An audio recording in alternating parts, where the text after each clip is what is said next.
I was going to return a book at a college in the community I lived in because we had been writing our spring papers for school. So as I walked across the lawn to the library of the college, I looked up and saw, I believe it was a full moon. And as I gazed at the moon, I suddenly felt that I no longer existed as an individual with a personality and a body, but became part of all life at all time. And it only lasted for a few seconds, but I came out of it changed because it was unlike any experience I had ever had. It really taught me the truth of we're all one with other people, all the other beings on the earth, with the universe, everything. We're just a little drop in that big ocean.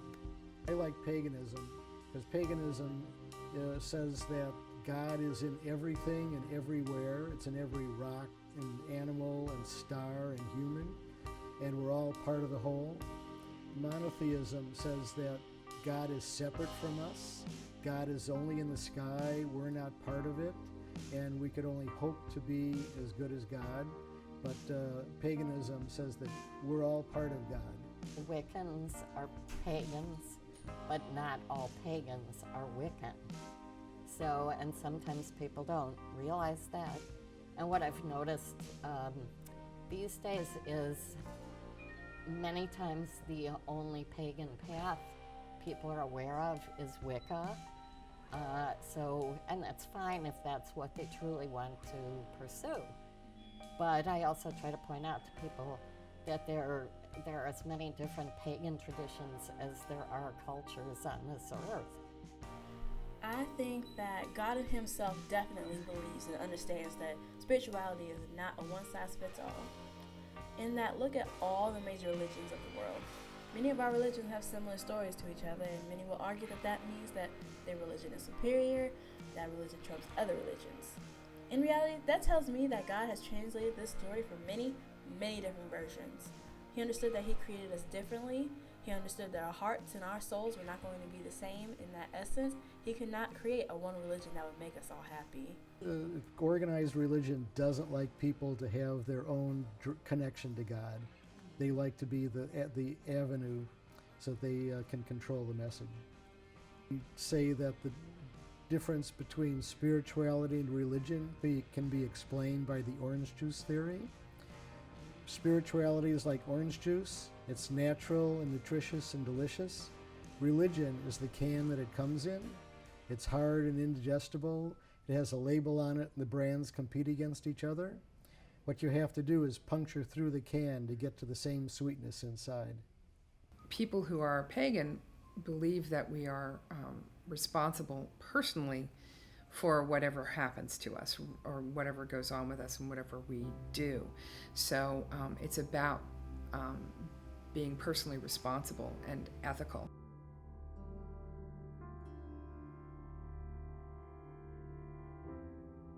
Since I've gone on this journey, I've recognized that spirituality is not one size fits all. For me, that has made my journey so much more clear. Once I let go of thinking that if I didn't believe in God and hell, then I was definitely going to go to hell, I think that it opened my eyes and gave me the strength to surpass thinking about just going to hell and doing good so I wouldn't go to hell. Being on this journey actually makes me more accountable for my actions. I don't have to blame the devil for my actions. My actions are mine and mine alone. Some of the hardships I would say that I face as a practitioner or having to practice in secret is that I don't always feel as if I'm being fully authentic. I'll hear people talk about God and how they would feel so alive and how they get to feel as if they're a warrior for God in a sense, and I want to be able to do that in my religion. It's not something I couldn't do, I think. A lot of it is just me not wanting to take that final step and get out on my own. Being a witch to me is all about personal responsibility and sovereignty, sticking up for myself and guiding myself to all the resources I need to make myself successful. I really credit the craft with helping me get through my teenage years and then my early adult life, which I'm still experiencing, with my sanity intact. Witchcraft really gives me the tools to ground my presence in the world. It demands that I hold myself accountable, that I become a fully grown adult human being who has ambitions and aspirations, and that I care for my own self and my loved ones. So it's really kind of a challenging path that forces me to remain stable and accountable, even when I'd rather not be. It's important that people feel personally responsible for their ethics.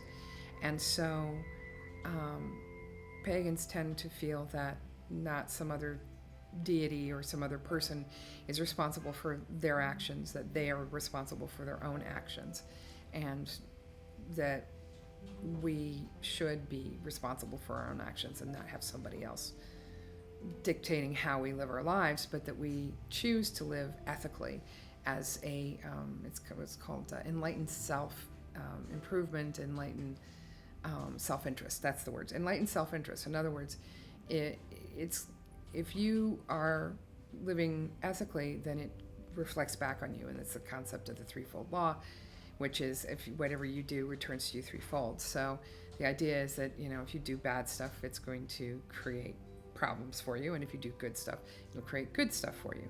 Obviously, we need outer authority as well, but inner authority needs to be much more respected than it is at this time. I truly believe what the motto of the Vedanta Society, which is all truth is one. And so I don't think people need to feel friction with other spiritual paths. Unfortunately, we are seeing a lot of that today. But one of the reasons for how Sacred Circle, the concept of Sacred Circle, is to try to foster understanding of various paths so that if people wish to, they can incorporate wisdom from other traditions into theirs, or they can branch out. And so we're hoping that we can, by just our little presence, can foster that idea of unity and diversity. Now, a lot of people who are confused about religion and spirituality, and why do some religions seem like negative and others are more accepting, it's because maybe their preacher is pushing the can instead of the orange juice. Jesus was pushing the orange juice, obviously, and a lot of his followers, I think, are pushing the can, because the can is about containment and control. Thousands and thousands and thousands of people were murdered, and a lot of it was to get their land, actually, because there were women who were already widows from the wars that were going on at the time, or from the Black Plague, which was also going on at that time. And they were being basically killed for their land, or because they were different from the other people, or because they happened to be someone who knew herbs and could help somebody out. So Witches have a strong ethic of not proselytizing other people, so there's usually no insistence on anyone to come out in any witchcraft tradition, especially ours.